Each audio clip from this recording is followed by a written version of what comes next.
This podcast is for informational and entertainment purposes only. It is not medical advice.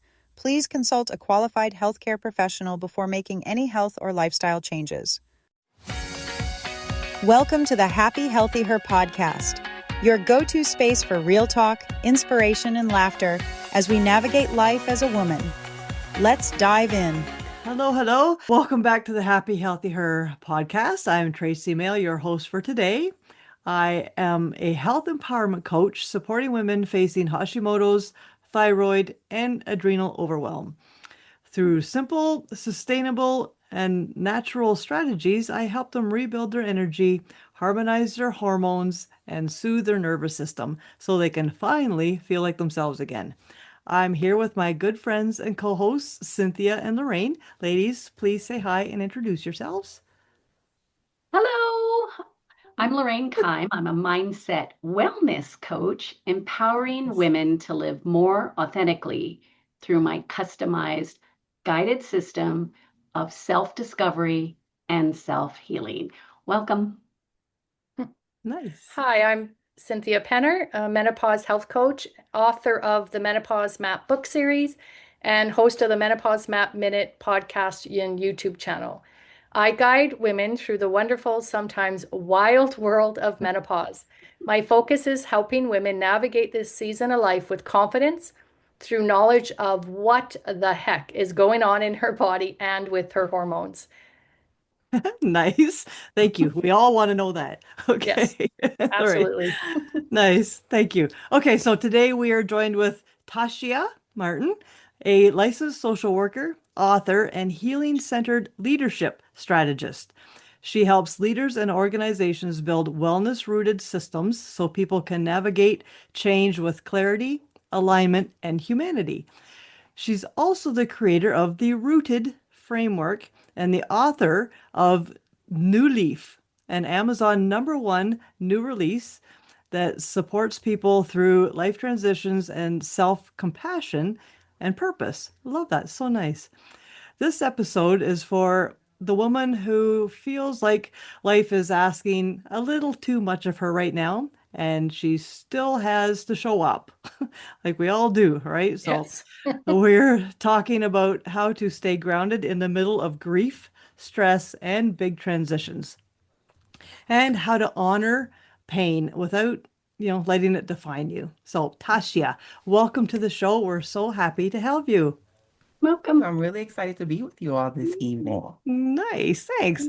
All right, so for anyone meeting you for the first time, can you explain what a healing-centered leadership strategist is and what you help people do?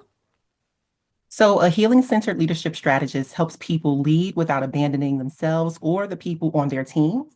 And so, my work pretty much sits at the center of leadership, wellness, and systems change. So, I support leaders who care about the results, but also care about the people behind the results and help them understand how their own internal state, their lived experiences, and their unhealed patterns show up in systems and the way that they lead so that we can rebuild those systems and leadership practices that will protect health, identity, and joy while achieving impact. Beautiful. Wow. Man, I really need that. That is so awesome. Okay, so you created the R.O.O.T.E.D framework, which is great because we need frameworks when life feels chaotic. Can you explain what R.O.O.T.E.D stands for? So the rooted framework consists of 6 pillars: reclaim wellness, observe Okay. systems, own your gifts, tend the collective, evidence and beyond, and design for sustainability. So the framework takes leaders through a process of acknowledging everyone's right to wellness, including their own, right? Because you have to model wellness so that your team knows that they have a right to wellness as well.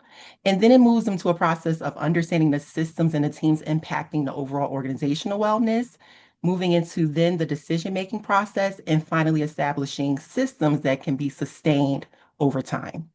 Nice. Okay. It's so cool. Sorry, I'll let you say your piece, Oh. Cynthia, but it's very nice that companies are taking that route. No pun intended, but going that way now, right? Yeah. And taking care of people's wellness and making that a priority. Love that. Okay, sorry, Cynthia, go. Oh, Your questions. no worries, no worries. So, uh, Tashia, as women move through midlife, many of us feel that this deep internal shift, we're changing, right? But the world, your friends, your family, coworkers, spouses, they still expect us to show up in the same way as we always have, right? So, how Mhm. does your rooted work help women reconnect to who they are now, not who they were 10, 20 years ago? That's a very beautiful question. And it also is associated with the experience of grief.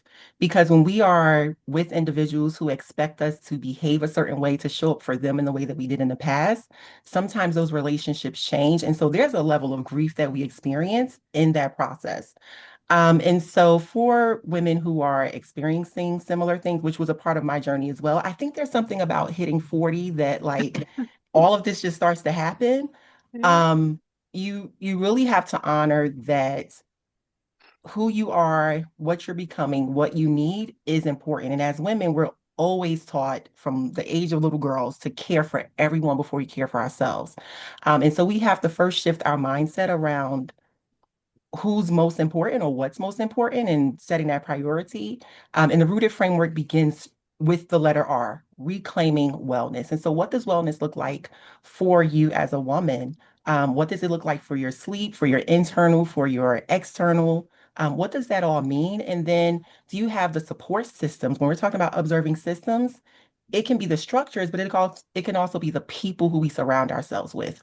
Are we surrounding ourselves with individuals who will love and support and nurture us while we're redefining, and refinding ourselves? You know, before I ask my question, I was kind of hoping to get a little background as to how you came across this. I mean, what inspired you to create this framework? Mhm. So I've been in leadership for a number of years. But I started off, I'm a licensed social worker. I've been licensed since 2012. And so I've done one-on-one counseling with individuals. But then I also went into leadership where I had to manage a team of individuals, support the executive leadership of the organization. And I was able to really see how when folks were well, they showed up, they performed a certain Yeah. way. You can kind of get people moving in times when things may seem a little difficult, but it really was rooted in those relationships. But then also during my leadership journey, beginning in 2022, I experienced a series of losses. So I had almost 20 deaths surrounding me between 2022 and 2025. So as a clinician, I knew strategies to support, like I'm really trauma trained and trauma informed. I support Mm-hmm. people with vicarious trauma. But when you're going through your own process of grief, Mhm. it was psychologically challenging. It was spiritually challenging. There were so many barriers and traumatic experiences I had from all of those losses at once. And so Rooted Framework came about because I had to figure out like, how do I still lead in this Mhm. organization at the executive table with a team, responsibilities for metrics, as well as taking care of myself and not harming the people who I'm responsible for. So that's kind of how this all came about, and really a culmination of strategies that I know as a trauma-informed practitioner, but then also the strategies and tools that I'm aware of as a leader. So I kind of combined those. And then there was also a spiritual expectation of me. It was pretty much a command, like, you need to develop this. And I was like, okay, obedience. And so Right. it really came from a space of obedience through my own healing journey. Mm-hmm. And after the age of 40, I'm really learning to be more obedient, and that's been very helpful. Oh, Wonderful. well, first, I'm really sorry, and secondly, thank you so much for sharing that. I really appreciate that. So, Absolutely. speaking of your framework, I wanted to talk about own your own gifts because especially us as women, and as you were saying earlier, we tend to care for others, do for others, and don't really recognize our own gifts. So, I believe, just like you do, that we all are unique and we all have our gifts that we're meant to put out there, make it our purpose. So, from your experience, what do you find helps people move from that part of them that is sensing, do I have something meaningful to offer? to actually trusting in it enough to use it, to share it, to make it their purpose? And how do you support people through that process when that self-doubt or that hesitation shows up? Nice. Self-doubt and hesitation are real, especially when the message is consistently that you can't or you shouldn't or someone else should. So a lot of that is external. A lot of the voices that we experience that are negative voices are not our own voices, they're external Right. voices. And so one of the early steps that I would encourage women to engage in is writing down what are these messages that are telling them that they can't or that they don't know or that someone else is better, and figure out what was the first time that they heard that message. And then next to that, create a column for all of the opposing experiences that prove those statements wrong. Nice. Because we have to shift and adjust the messages that are in our head. We've been bred to believe these things, and we have to untrain our brain to list from listening to those and listening to new messages. So I would say that that's the very first step is to get rid of those old messages because we're walking into something new. Right. Oh, thank you. Yep. You're welcome. Yeah. I love that, putting the opposite, like proving, because you always hear, put down the thought you're having, but it's never, prove, you've all had experiences that prove that wrong, right? Write Mhm. that down. I like that. I really like that. Yeah. Okay. And when we think about leadership, right? We Hmm. we have these criterias or these characteristics of what a traditional leader is, and none of them, they don't necessarily favor women in the traditional sense. No. But what we know is that when we look at the research of how women tend to lead, we have less turnover, we have more compassionate workspaces, people are happier and healthier, and so we have to adjust from what we've been trained to believe. Right. Yeah. Love it. Thank you. And I really love how grounded all of this is. And what really stands out about your work is that it's not just theory, it's lived. I love that. You've lived it. You've walked through the grief and the renewal yourself. So, you're very good for you. So I guess my another question that I have is, how do you honor your pain without letting it define you? So, if I'm being 100% honest, my pain defined me for a full Yeah. year. I just Right. put on a mask so that no one else knew that it was defining me. And I Yeah. think a lot of times that's what we're doing. But honoring your pain without letting it define you means to recognize that you're in a season, right? We're in a season, but also finding ways to acknowledge your worth. So, back in 2023, dealing with the various deaths and griefs that was around me, as well as leading, I couldn't see the joy and the lightheartedness in my eyes. Like I would smile, but it was performative. Right. And so 2023 was the heaviest year. And so it defined my mood. It defined when I got out of bed. It defined my eating habits, right? It also moved me to avoid spaces so that I wouldn't infect other people with my sadness and my grief, right? So I Right. experienced social anxiety. Mhm. So I'm not gonna, I do want to acknowledge that there are times when it will define us, but we just have Mhm. to continue to talk to ourselves and let ourselves know that we can come out of this. We will come out of this, and it is just a season. So what I found is that I had to find a way to communicate what my needs are to other people. So Mm. that's super important is to communicate what your needs are. Um, and you want to make sure that you're not staying in that space. Right. So being transparent with my team was super helpful for me. I had already developed a relationship with them. I knew what their strengths are. They knew what my strengths are. And so I was able to say, look, my processing is much slower. Trauma in the brain is real. Mhm. I've never had mommy brain before, but I've had COVID brain. I've had trauma brain. And when I say the processing, you can't remember simple words that you knew your entire Yep. life. Mhm. It's so real. And so just being honest with folks and saying, look, this is where I am, and I really need you to step up and step in, and I trust you. If you make mistakes, fine. You know, Yeah. Yeah. sometimes letting go of that control. And also by creating rituals that reminded me of my own inner beauty and my outer beauty, because it was hard for me to look in the mirror in the morning to get ready. So I had to get more comfortable with like giving myself pep talks, but not just, girl, you got this. It was, I know who you are underneath this pain. I know who you are beneath this grief. This is a season you can do this. And even like just pouring, bawling tears while I'm saying this, I had to create the ritual to make sure that I'm reminding myself that deep down under all of this rubble is a beautiful being who I honor, who I love, and who will resurface once this is over. Oh, so Beautiful. nice. Oh Yeah. my goodness. Well said. I Well just wanted said. to I love interject that. here. Yeah. Um, how I lost my mom last year, and Hmm. there wasn't that that ability to be able to look at like you're saying, look in the mirror where you're putting on the grief mask and you can't remember words, you can't function. But where did you grab that where you could say, underneath this grief, you are capable, underneath this? Like, was that from your training and your leadership? Was that from being a social worker? Was that something that was ingrained in you from childhood? Like, how did you grab that and pull it out through the grief? Like, how were you able to hold on to that?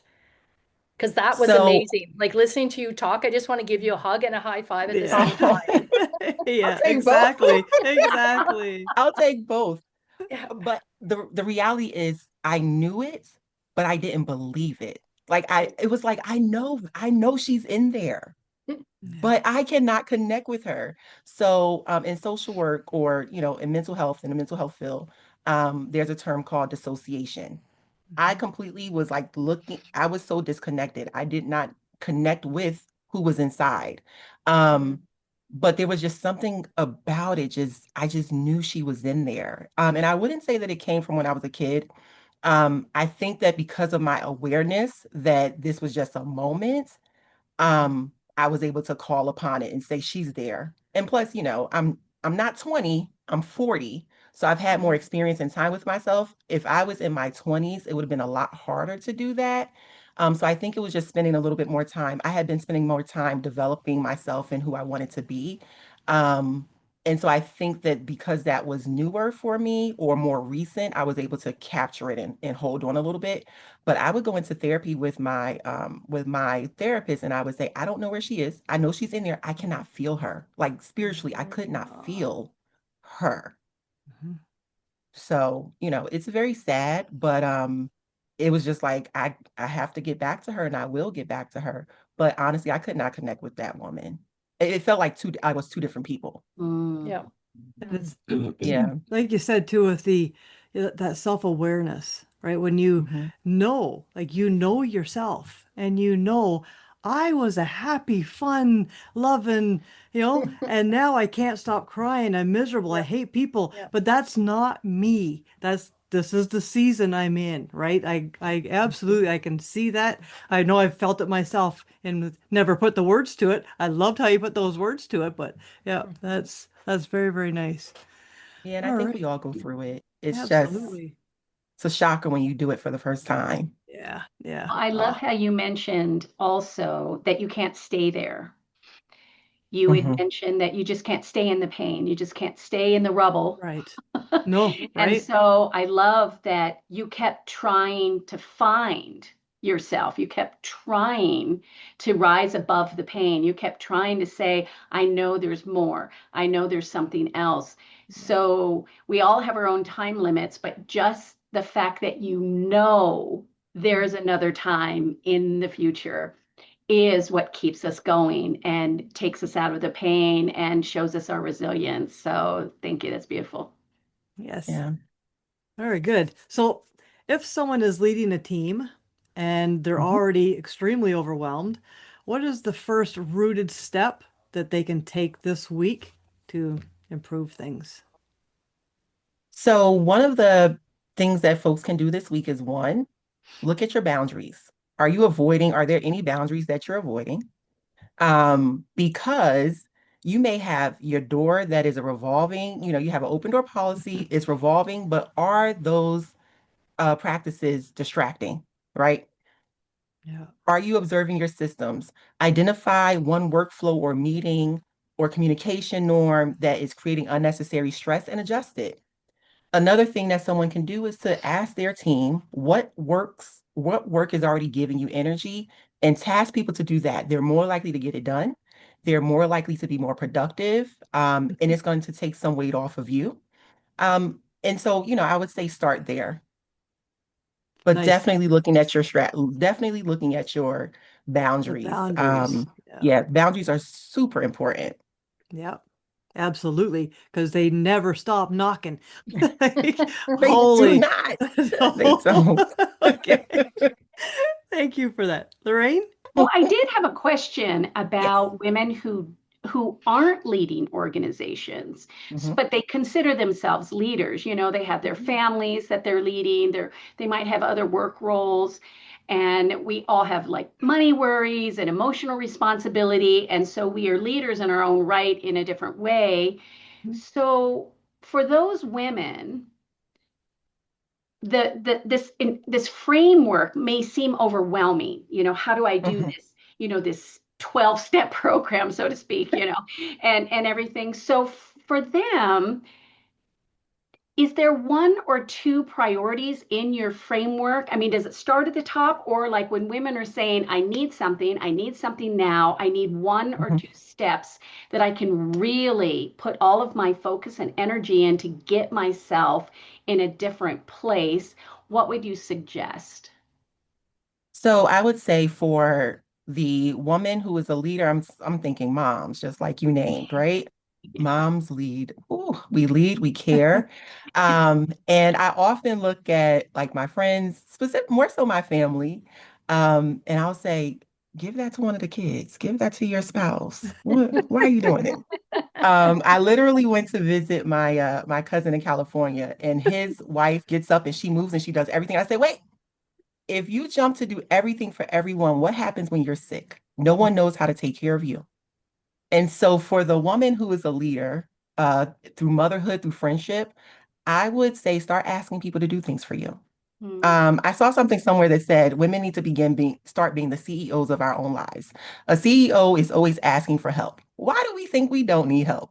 Yeah. Mm, Right? yep. So, Yep. asking for help, and that can be giving the children chores mhm, throughout the day, throughout the week.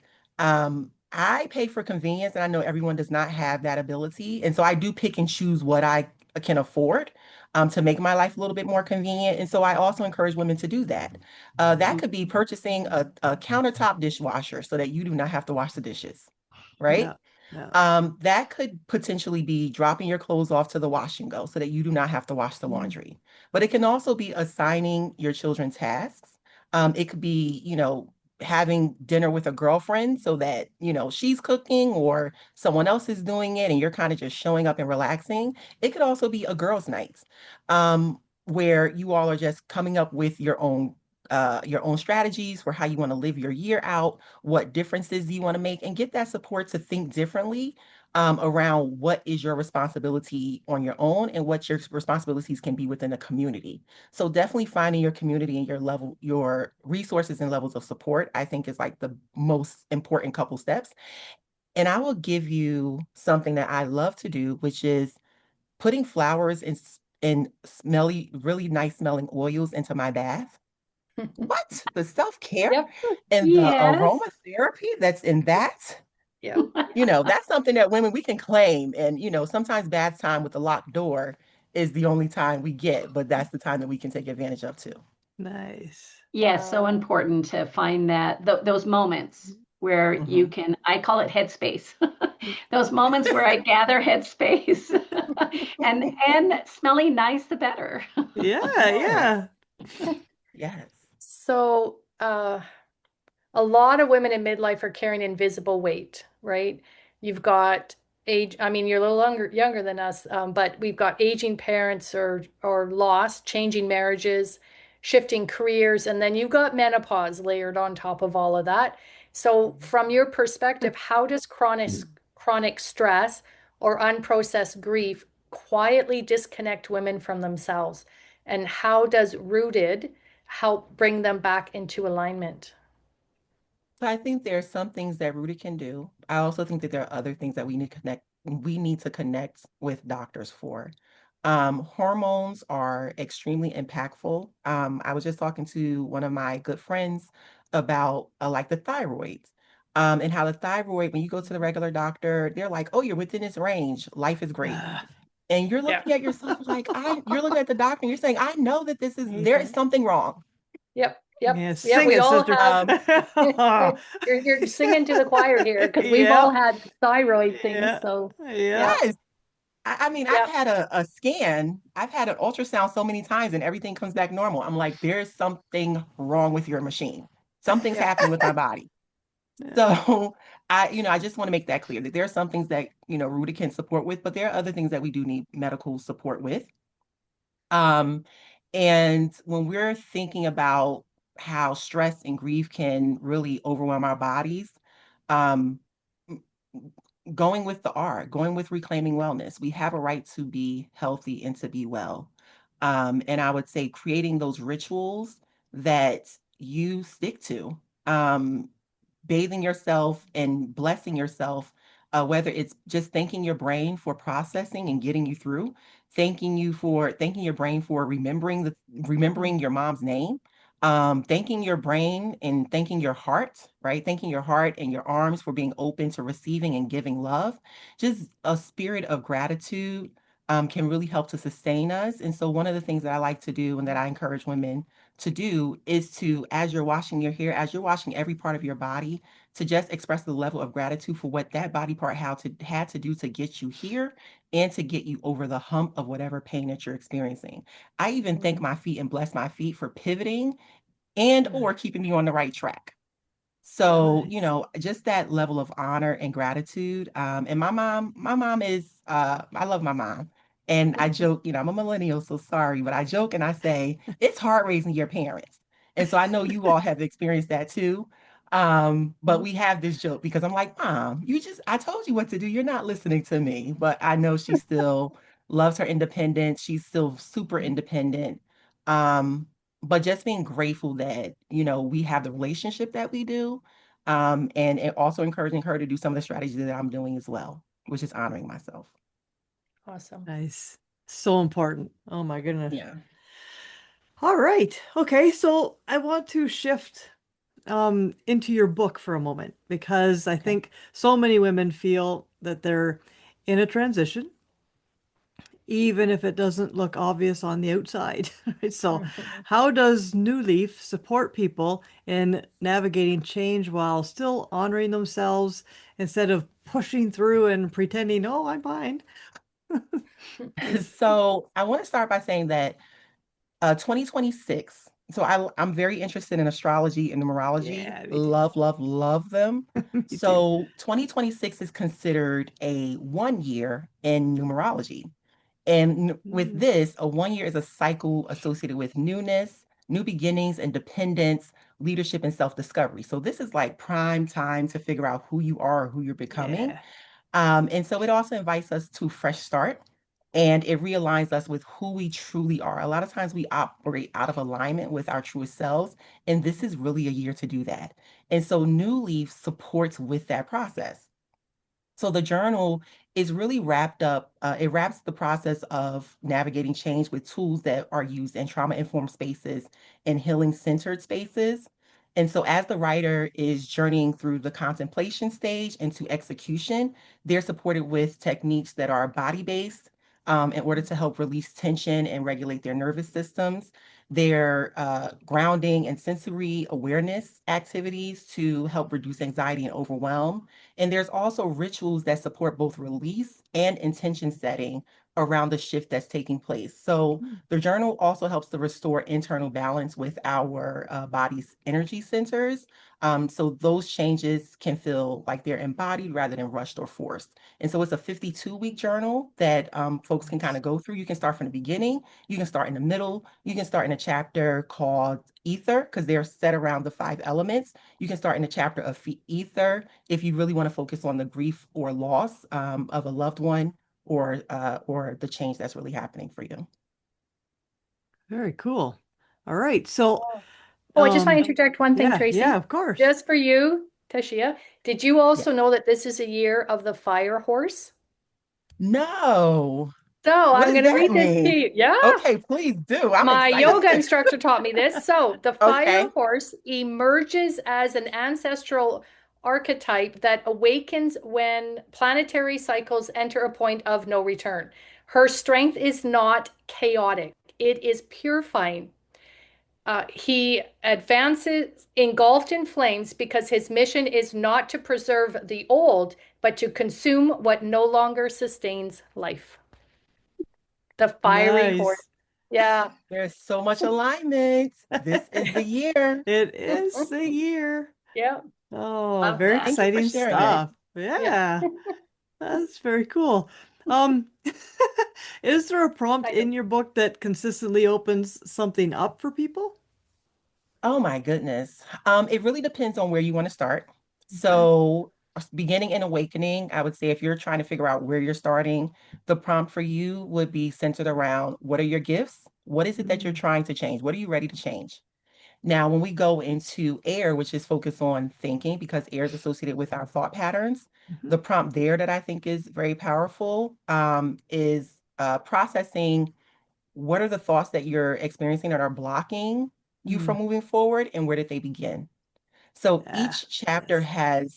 each chapter that's associated with an element has a very unique prompt that I think will really get folks started. Oh. And so it really depends on where you want to start. And even if it's your emotions, it's how are you processing anger or whatever the emotion is at the time? How are you processing this? And what were the messages or behaviors that you learned growing up that is impacting how you're feeling in this moment? So it really depends on the Ah. chapter. Yeah. Oh, I love that. Gonna have to get that. This sounds so interesting. Okay. Thanks. So, Thanks. Tashia, midlife can feel like standing between chapters, right? So the old version of us doesn't quite fit anymore, but the next version isn't fully clear yet. So how does New Leaf help women sit in that kind of in between space without rushing to fix themselves or move too quickly? Mm, So I think New Leaf provides a lot of space for self-compassion. It's very intentional to, at the end of every single chapter, there's a space of reflection about where you've come from the beginning of the chapter to now, big or small changes, what you're proud of, what you want to hold on to. And so just being a cheerleader for yourself, and acknowledging any small step, even if it was just, I wrote, excuse me, I wrote this week, or I engaged in a strategy this week that helped me. Just those little acknowledgments so that you can start to build momentum around what's really working for you. Hmm, good. nice. Very interesting. Well, Right? speaking of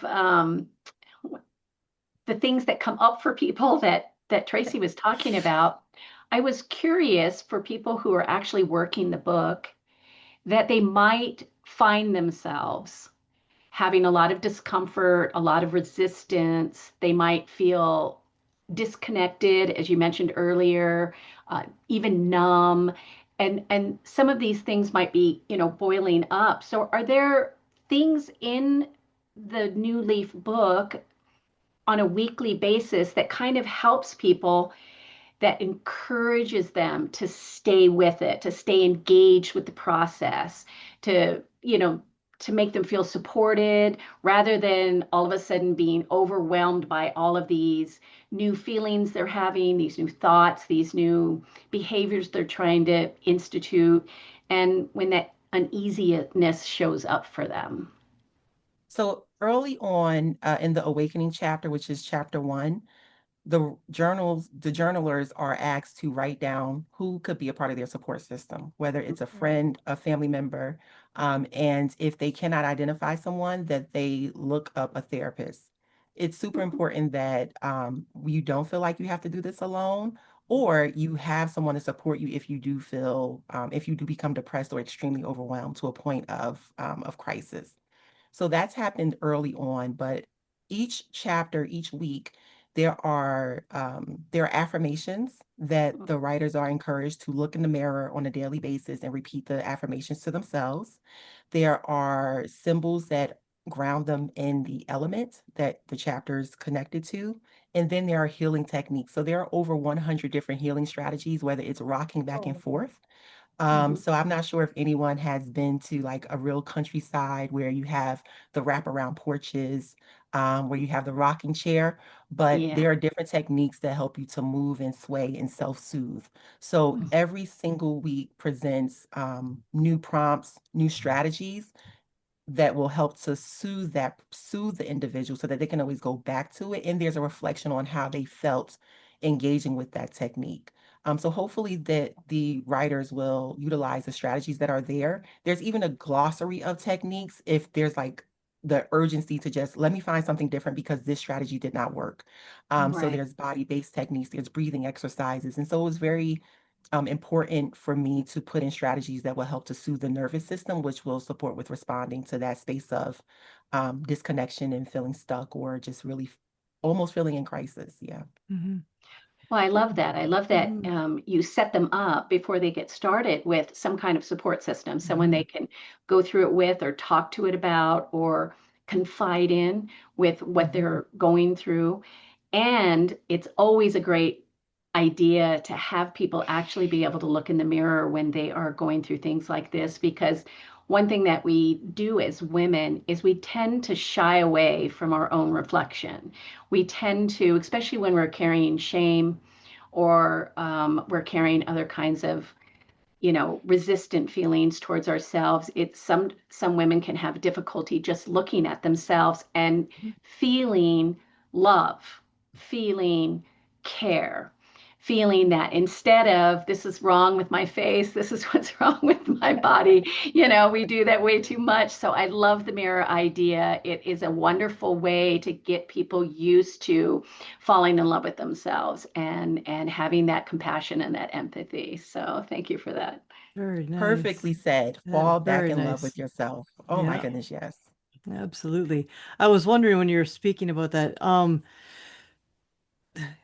I think if you're going through this horrible time, you say get a therapist, have a buddy, whatever, but sometimes it's just I think it's okay just to cry, right? We try to stop, like, oh, I'm crying, I'm sad, I shouldn't cry. But if you just let it out, my Yeah. God, you're just like you come out the other side, like, oh, I just needed to cry. Stop holding it And it has to in. be a big Big, ugly just cry, bawl Tracy. your eyes A- out, right? yes, Yeah, snot I everywhere. It believe doesn't in it. matter. Right. Right. I Right. believe in a big ugly cry. And then Yeah, sometimes if you're crying in the mirror, you start laughing at yourself and how yeah. crazy you look. Like, Like, oh Jesus, my gosh, this is what I Yeah. look like. what are you doing? Now you're having a laugh therapy session. Yeah, Yeah. exactly. Exactly. Don't be afraid to ugly cry. That's the moral In of the today's mirror. story in Yeah, the very mirror. Okay. good. Right on. Okay. Okay, so I want to make this all super practical. All right, so because someone listening right now is probably thinking, I love this, but what do I do today? What are practical techniques people can use to honor their healing journey, especially when they're exhausted, overwhelmed, and life keeps coming at them nonstop? I think we named a couple of them, but Yeah, I will always go back to taking that shower and nice. blessing your Okay. body. Nice. That's the most powerful thing. And there's a woman in the United Kingdom who offers a virtual yoga class, Mm, and she introduced me to the practice of like reaching up and reaching out and receiving the love from no one's physically standing around me, but I received the love from my ancestors. I received the love from my elders. I reached back and I received the love from every place. And so doing that, it just reminds you that you are not alone. Even when you are ugly crying by yourself, you are not alone. There is someone no. who really cares about you, who is Yeah. wishing you well, even if they have not said it. Yeah, absolutely. And so the Mm. practice of gratitude, having a gratitude jar is also another technique that I Mm. like to use. And that's just writing down what is one thing that went well today, even if it's I got out of bed, even if Right. it's, I took a shower, right? There, Yeah. sometimes that is the best you can do for that day. And Yeah. so creating a gratitude jar and looking at pulling out what you appreciated or what you accomplished within that week can just reset us Yeah. to a point of like, not everything is terrible. Some things are going well, even if it's the tiny things. Wow, I really like that. Never heard of that. That's good. Gratitude jar. Nice. So what Yeah. about a woman who feels behind in her healing? What would you say to her? You're not behind. No. You're not behind. That's Um, nice. you're not behind. What I will say is that as women, we carry the traumas of the generations before us, the women who came before us. Mhm. And so, and we also pass down the trauma to Our our kids. daughters and the generations to follow. And so, in our own healing journey, we have the power to heal our bloodline, bloodline up, bloodline down. We have that power. And so, and that also means that we hold the trauma. And so, it can be very compounded. And so, what we're carrying may not simply be our own pain Right, right. that we're experiencing. It can also be the pain of our grandmothers, right? Mhm. My grandmother did not have an easy life. She's still here, but she did Mm, not have an easy life. And so I know that her pain, she's passed that down to my mother, and my mother passed it down to me. And so that shows up in my own behavior and how I honor or don't honor myself. And so healing that for me and becoming a model for the other women in my family can heal generations. And mm. so for the woman who feels like she's behind, you're not behind, No. but your healing will heal others. And so demonstrate self-compassion, give yourself those pep talks, create small rituals for yourself, because you will heal. You have the power to heal yourself and you will heal, and you will be an example of how to heal for others. And on the other side of your healing is going to be something so amazing that you did not anticipate. But once it Yeah. is here, you're going to be like, oh, I Yeah. see why. I'm ready for it. Yeah. Okay. We're like, Nice. butterflies just continuously evolving. That's right. I Oh. really liked the way you said that. And I was going to ask the question here about when you feel your energy is so drained, you know, what is a rooted, aligned practice that a woman could do that is gentle so it doesn't feel like another to-do list? But the Hmm. way you just worded your response there, Mhm. I think that was incredibly beautiful because you said you're healing the line up and the line down. Mhm. So much of even the word around it, like self-care, like wh- when you go into gratitude and your focus comes, and I'm not saying women shouldn't, I'm not saying self-care is, that's not what I'm saying. I'm saying the focus is when your focus is on yourself and it flows out to other people, it stops being a to-do list and it starts being something so much more beautiful because I mean there is a verse, it's more blessed to give than to receive, because when your focus comes off of the blame and the shame and the I did this wrong, I didn't do this right, all the way down, then maybe life becomes a to-do list. But instead, if you're looking at it as a powerful healing up and healing down, instead of being a to-do list, it becomes this beautiful honor to find healing. Would you agree with Hmm. that? I totally agree with that. And I also think that we have a right as women to withhold our energy. Mm, The world demands a lot of us in our energy, and sometimes rest. I didn't mention rest. Rest is healing. Rest is revolutionary. yeah. And so when we choose to withhold our energy, that means showing up and being silent.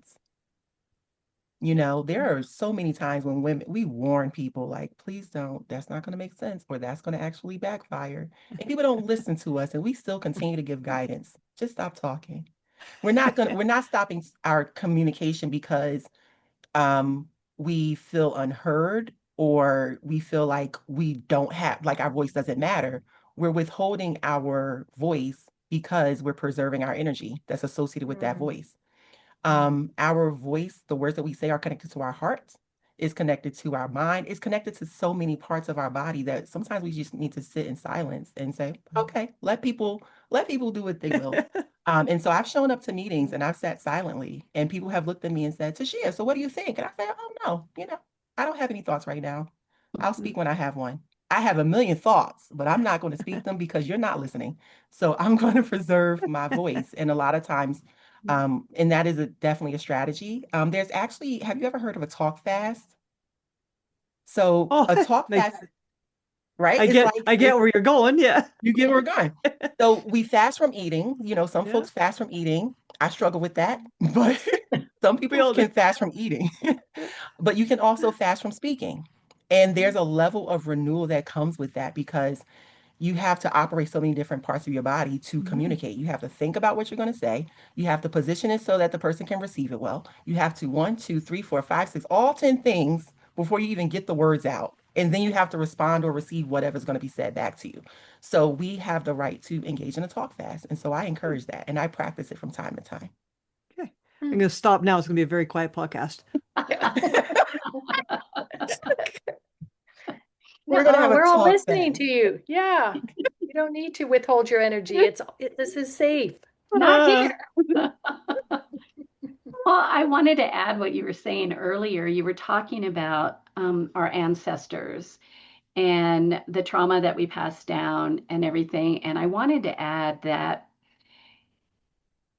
we come from a line of such strong women. They had it like we just have no idea what they went through. And in order for us to be here Mm. today, they had to have survived. We have warriors. We have women that are so strong, that are so capable, that have moved things. We have so many women in history that just do not get the credit for their intelligence and their inventions and everything. And so I wanted to add that we have both of those. We have the trauma and the pain and the torture and the suffering, but we also have the strength and the wisdom and the resilience and the warrior in us all. And so I appreciate you bringing that beautiful ancestral story in because we forget to honor those before us, and not even just in our own line, but women in Mm. general. And so I just love that. And I wanted to mention it. A lot of what I was going to say has kind of been answered, but I did want to talk a little bit about self care. There are so many phrases that we are using, like mindfulness and self care, and they're getting overused and overused. And a lot of women, it's kind of taken the magic out of the process. And so when women are like alone, that can be difficult for some women. And is there another way for us to identify? Well, obviously, our doing self care, we are practicing self care, but is there another way for us to identify that alone time and the meaningfulness that it has for us to really look in and really learn to be compassionate with ourselves so that we can actually enjoy and reflect and learn from ourselves? So I love personal, like going on dates with myself, having flowers sent to myself, Oh, right? Send Right. yourself some flowers, yeah. or or even go to a garden. We have Mm. garden sculptures in New Jersey, Oh, nice. Mm, and just going to sit outside and being with nature. Nature will always support you. So Absolutely. sitting with a tree. I'm not a tree hugger, but I do sit under trees. Yeah. right, And I right. talk to them. I will talk to the Yeah. tree, and let the bugs kind of crawl on me and just receive the energy of nature, sitting Mhm. out in the sun. Those things are just like allowing the wind to blow on your skin and just Oh, love feeling that. it. And so to your question, I think about I think about the sensations of that we experience with our body, our five senses, Mhm. and just feeling what the textures are of different things around us, wearing something soft and just feeling, what does this feel like? Oh, I like the way this feels on my skin. Mm. Finding different colors and changing your curtains colors. Amazing. I love changing my curtain colors, right? So just beautifying your space, beautifying your Yes. space Yeah. and allowing your space to shift with your mood. So you may feel yellow, or you may be in need of yellow. Surround your space in yellow. You may need something a little bit deeper, like navy, something more calming. You may need a pick me up. So changing your colors to support your mood and keeping yourself busy. I bought a lot of plants. I have a plant that is about 4 feet tall. And so even gardening in your home, putting your hands in the dirt can really relax your mind and distract you from being alone. But to the point of being alone specifically, our body ages much faster when we are alone. And so finding community is super important. I don't think that there's anything that can really replace that. And so that may be you volunteering to feel how important you are to the community when you're giving back. But if you feel like you're over giving, then joining a community where you can just sit and learn from them. Mm. Going to the Barnes and Noble or a local bookstore, a local cafe, just to kind of people watch and see people come around and listen to the conversations and start to join the conversations. So I sometimes I find it easier to talk to strangers than the people I know. Yeah. And so there's, I mean, so you doing things like that so you don't feel alone. Sometimes it is just going in public spaces too. I love that. I love Yeah. connecting with nature and even our senses, because that is so important for that mind body connection that we so desperately need. And the fact that you don't have to be alone to be alone. Right. As you said, you Yeah. can be in public places, you can be around others, but you can have that personal space and that silence you were talking about earlier to just kind of recharge yourself and just kind of you know, marinate in your own ownness. you know, That- so thank you for that. Nice, nice. I'm gonna brag about my nature. Yes, we have, Yeah. yes, we live in the middle of a bush. So we have 100 acres of just trees and bush, and we have 9 deer now. It started off with Oh, two. wow. Now we have 9 deer that come every morning and every evening, and we feed them. So that's my morning thing. I go out, they stand, they look at you in the window, like, come on. I go, okay. They're so cute. They're all furry now because it's so cold out. Anyway, Oh, that is not, you yeah. can't, there's nothing that can replace that. I just Correct. absolutely love that. Not at Yeah. all. Okay, all right. Okay, so before we wrap up, if there was one message that you want every woman listening to remember, especially the woman who feels like she's in a messy middle of grief, change, or burnout, what would that be, Tasha? For the woman who feels like she is in messy grief, Yeah. I would say honor yourself, honor your feelings. Every single feeling you experience is real. Don't minimize where you are, but honor where you are, and honor that every emotion that you have and feeling that you have is real. The grief process is not linear. So there are times when you feel up, there are times when you feel down. And there are times when, you're operating as if everything is normal. There will be other times when you feel like the world is crashing. All of that is your experience. It is true. It is real.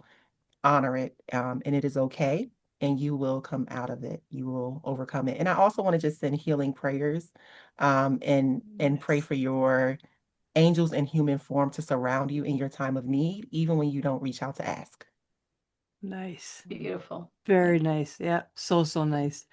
you. Great. Thanks so much for that. Um, Now, for everyone listening, here is this week's challenge. Okay. For the next 7 days, simply write one sentence when you start your day, which goes exactly with what she just said. Today, I'm honoring myself by fill in the blank. Okay. And that's it. Just one sentence, no pressure. Okay. All right. So, Tasha, for anyone listening who's thinking, okay, I need more of this. I'm thinking that. Um, where can they find you? And can you share anything you have available right now, like your book, the journal, your offers, resources, or ways to work with you? How can they find you?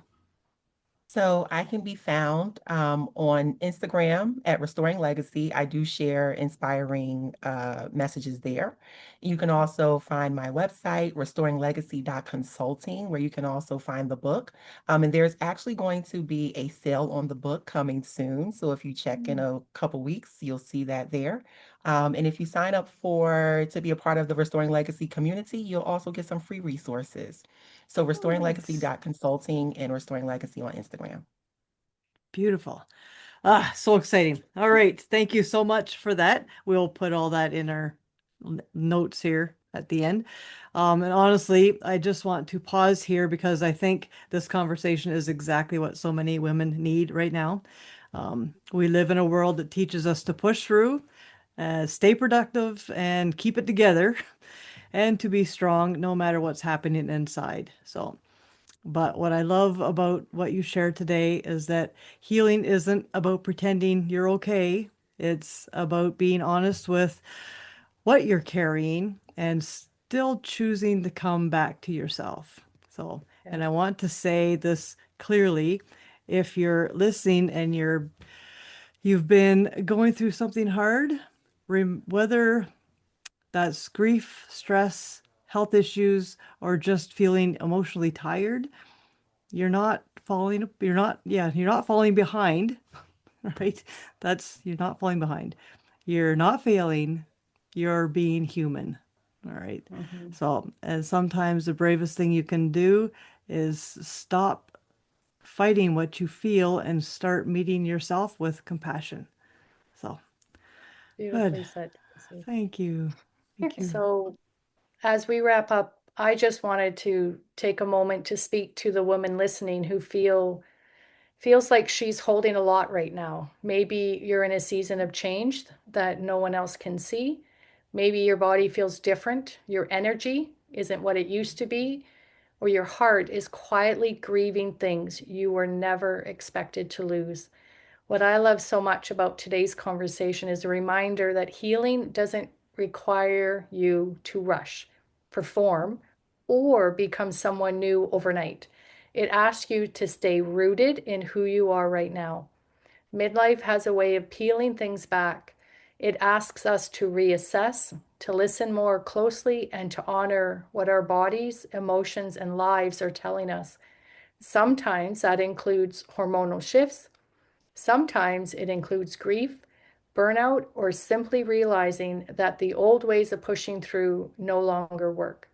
So, what we heard today is an invitation to meet ourselves with compassion, to stay grounded when life feels unsteady, and to trust that honoring ourselves, even in small ways, is not weakness. It's wisdom. You don't have to have it all figured out. You don't have to be finished with healing. You're allowed to be exactly where you are and still be moving forward. And if today's conversation gave you permission to slow down just a little, to breathe a little deeper, or to treat yourself with more kindness, then it did exactly what it was meant to do. Nice. Well said. Nice. And I just wanted to add that healing is a very personal process. Each of us brings our own challenges, experience, perspectives, and because of that, healing is not a task to complete. It becomes a lifelong priority that evolves as we do. What matters is taking one step at a time and learning to relate to ourselves with more care along the way. I believe that forgiveness and gratitude can soften the process. They do not remove the work, but they can make the path feel less heavy and a little bit lighter. And I think it's worth remembering that there is only one you, and this life is the only one we have. Being intentional about how you show up for yourself truly matters. I want to thank Tashia for sharing her insights and her wisdom today and for the work that she's doing to make healing more accessible and practical for so many people. Thank you so much. It's been wonderful having you. Thank you, I Tashia. agree 100%. It's been so nice. And we all know now that we can ugly cry in the mirror. It's okay. Yes. Yeah, Absolutely. That should have been our challenge. that's right. Cry until you laugh. Yeah. All right. Okay. So, as always, all of today's guests' details, including contact information, social links, and any mentioned offers or resources, can be found in the show notes, along with the ways to connect with us as well. Tashia, again, thank you so much for being here and sharing this part of your story, your work, and with so much heart. It was just such a great conversation. I love this. This is so powerful, grounding, and exactly what people need. And we're so grateful for you. You're going in my grateful bin. Okay. The grateful jar. The Thank grateful you. jar. Yeah. Same, yes. Okay. And friends, if you enjoyed today's conversation and you want more support, more real conversations like this, and practical tools you can actually use, please like, subscribe, and share this episode with a friend. You may just change their life. So, and if there's something you're struggling with or curious about, email us your topic requests at happyhealthyherpodcast@gmail.com. We'd love to hear from you. And as always, that's that for today. So remember, in a world where you can be anything, be happy, be healthy, and be kind. Thanks for tuning in to the Happy Healthy Her podcast. If you enjoyed this episode, be sure to share it with anyone you think would benefit from the topics we're discussing. We'd love to hear from you. DM us with your thoughts, comments, or ideas for future episodes. And don't forget to check out the links in our bio if you'd like to connect with any of us or learn more about what we do. Until next time, remember, in a world where you can be anything, be kind, be happy, and be healthy.